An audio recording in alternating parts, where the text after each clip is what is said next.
여러분 다시 인사드립니다. 아까 인디안을 말씀드린 미니돼지 아빠 김선욱입니다. 제 오늘 발표 시작하도록 하겠습니다. 아직 시간 카운트하지 마세요. 제가 오늘 말씀드릴 주제는요, 3개 키워드입니다. 미니돼지가 있고요, 연구자가 있고 사춘기가 있어요. 왜 이런 이야기들을 꺼내는지에 대해서 다음과 같은 순서로 이야기를 한번 해보려고 합니다. 혹시 미니돼지 직접 보신 분도 있을 거고요. 궁금하시죠? 제가 여쭙고 싶은 거는 혹시 크기 얼마인지 아시는 분? 몸무게.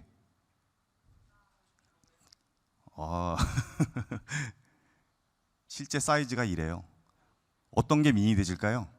요 밑에 있는 제일 조그만 애, 약 40kg에서 70kg 되는 사람 몸무게만한 애들이 미니돼지고요. 우리 식탁에 오르는 돼지가 요 세 번째에 있는 300kg짜리고요.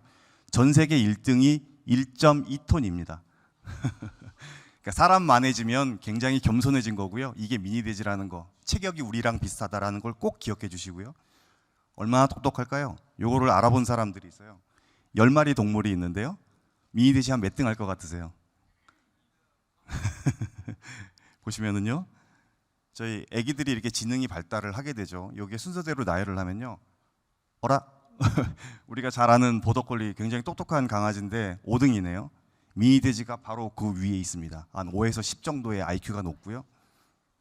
그래서 그 독일의 경제학자인데요, 미니돼지가 생각보다 똑똑하다라는 그 의외의 상식이다라고 해서 책에도 이렇게 소개가 된 적이 있습니다. 보시게 되면요, 두 가지가 기억해 달라고 그랬죠. 체격이 사람이랑 비슷하다, 그리고 사람만큼 똑똑하다. 요거를 기억해 주시고요. 실제 저희 센터에 있는 미니돼지고요, 태어나서 한두 달 정도 된 애들이에요. 너무 귀엽죠. 전 세계에는 한 45종 정도가 있고요. 그래서 뭐 이 팜피그랑 농장에 있는 돼지랑 대비해서 이런 것들이 활용되고 있고, 뭐 전 세계에 굉장히 다양하게 포진되어져 있습니다. 이 미니돼지 분야에 과학기술 혁명이 있었는데요. 오늘 그 두 가지 간단하게 소개시켜 드리면은요, 아빠 없이 아기가 태어났어요. 어떻게 태어날 수 있죠? 어떤 한 엄마가 난자를 주고요, 거기서 핵을 제거해요. 그리고 또 다른 엄마가요, 세포를 공유했는데요, 그 여기 유전자가 들어 있잖아요. 요 세포하고 난자하고 합칩니다. 그래서 복제 수정란을 만들어서요, 대리모한테 이식을 하면 요 핵을 공유한 요 엄마의 어린 시절과 똑같이 생긴 어린 양이 태어나게 됩니다. 방법은 이렇게 됩니다.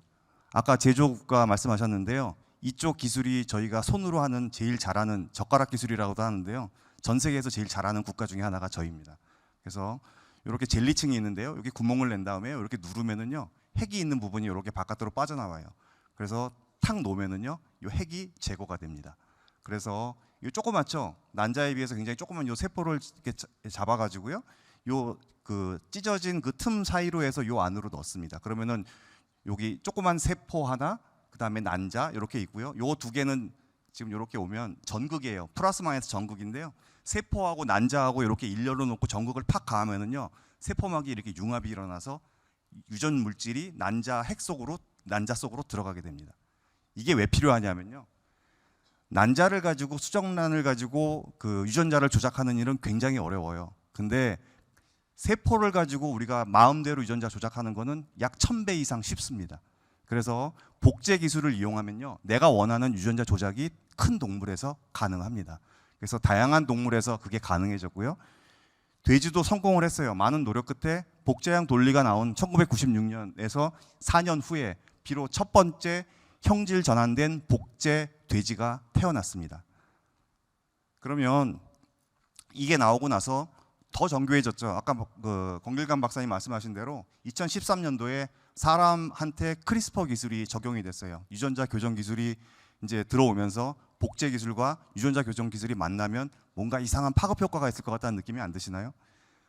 그래서 이 두 가지 기술이죠, 복제 기술과 크리스퍼 기술을 가지고 여러분은 이제 어떤 꿈을 꾸시겠는지 첫 번째 제가 질문을 드리니까 속으로 한번 생각해 보세요.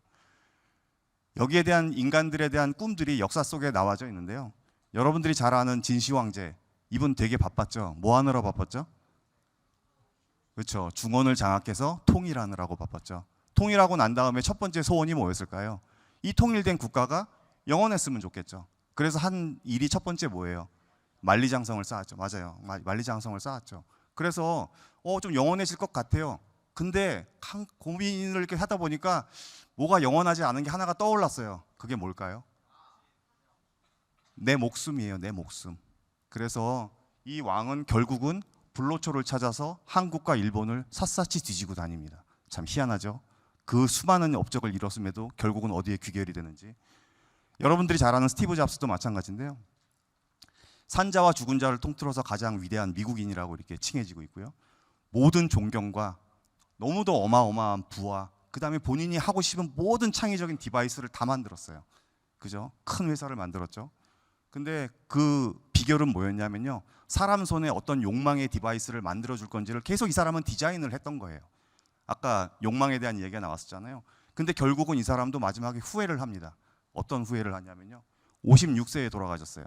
췌장암으로.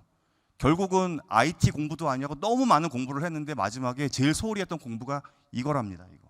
병상에 누워서 고민한 거죠. 왜 내가 건강에 대해서 이렇게 지식이 모자랐지라는 거를 후회를 했답니다. 그래서 결국은 여러분이 어느 일정 시기에 내가 어마어마한 돈을 가지게 된다 그러면 어떤 연구 후원하고 싶으세요? 이것도 또 두 번째 질문이에요. 과학자들 얘기를 좀 해보면은요. 아까 제가 복제형 논리 말씀드렸죠. 1996년 만들어졌고요. 2000년에 돼지의 형질전환 복제 동물이 만들어졌다고 했는데요. 이때 어떤 일이 있었냐면요. 우리 뭐 뇌사자나 이런 분들을 통해서 장기를 공급받잖아요. 그리고 일부는 수혜를 받아요. 그 장기를 받아서. 근데 갑자기 나도 장기 좋아하고 하는 대기자들이 아주 기하급수적으로 폭발적으로 늘어납니다. 요 시기에. 이 복제 기술이 나오는 요 시기에.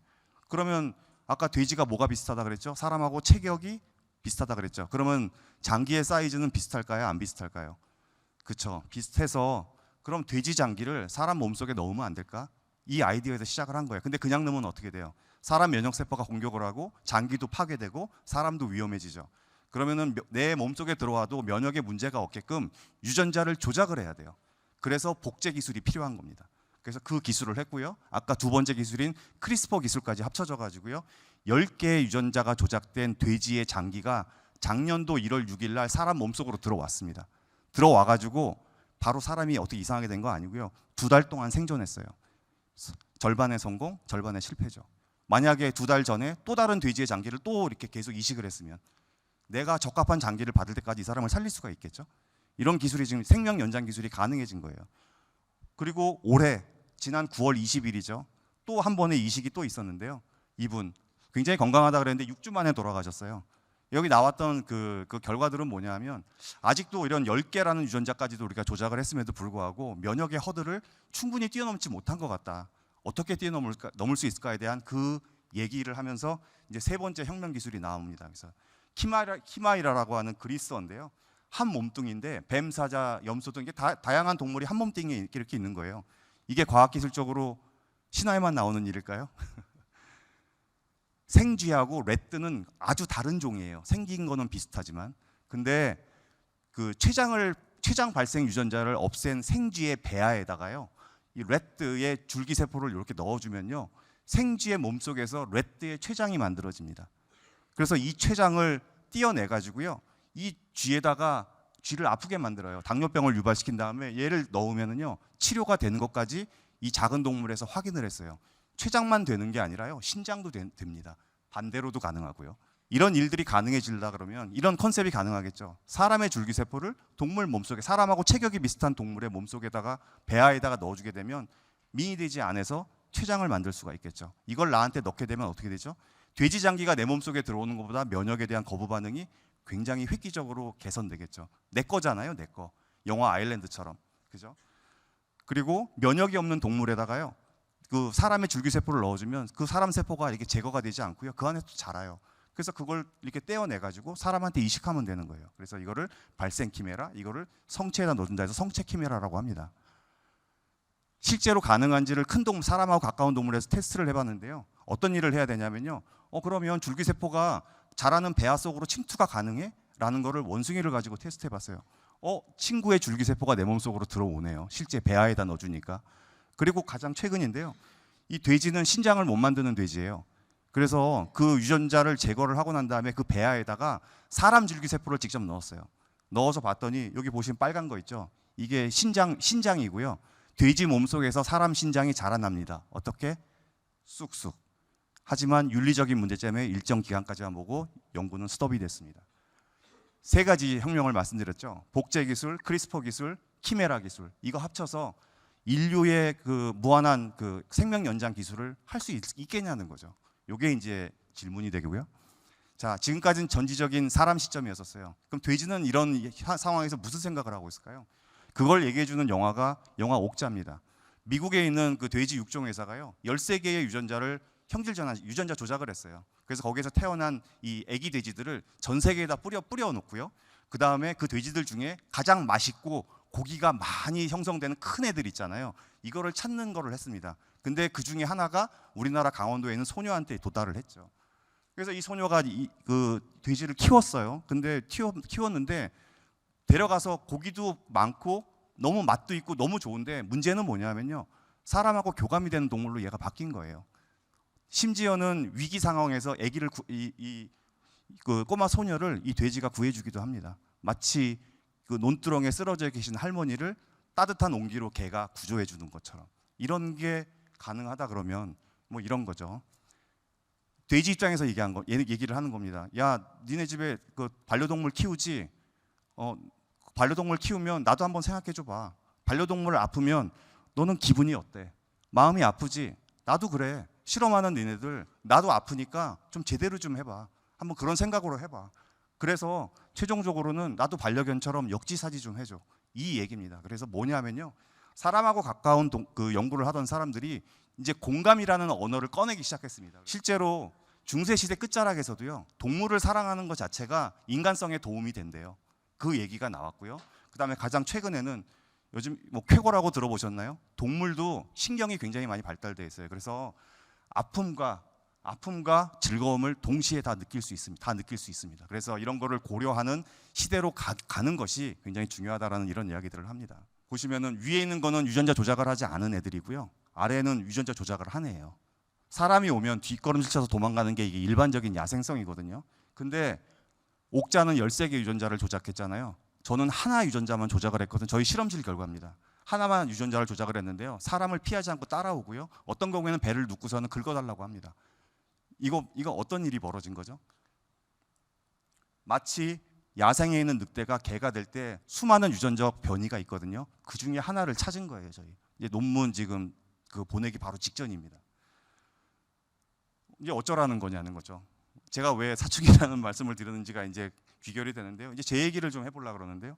저 처음에 연구에 왔을 때 물론 큰 꿈은 없었지만 어쨌든 간에 바이오를 하니까 환자들 아픈 거를 좀 긁어줬으면 좋겠다는 생각들이 당연히 있었고요. 그 다음에 우리나라도 좀 바이오 중심으로 좀 잘 사는 나라가 됐으면 좋겠다는 게 처음에 목표였거든요. 근데 막상 들어와서 제가 이 나이쯤 돼서 보니까 자꾸 귀에 다른 소리가 들려와요. 그리고 그게 제가 연구하는데 많은 생각들을 하게 만드는 거가 왔어요. 마치 사춘기 때 몸은 이렇게 컸는데 정신적으로 아직까지는 뭐가 성장이 안 돼서 혼돈스러운 거 있죠. 내가 연구자로서 열심히 한 20-30년을 달려왔는데 그래서 선진국까지 도달했는데 막상 그 연구하는 이 내 생각이나 이런 것들은 거기에 걸맞느냐에 대한 이런 사춘기가 왔다고 이렇게 생각을 해요. 그래서 저는 50춘기라고 좀 이야기를 하거든요. 사춘기 때 제일 필요한 게 이거죠. 저도 이게 필요해요.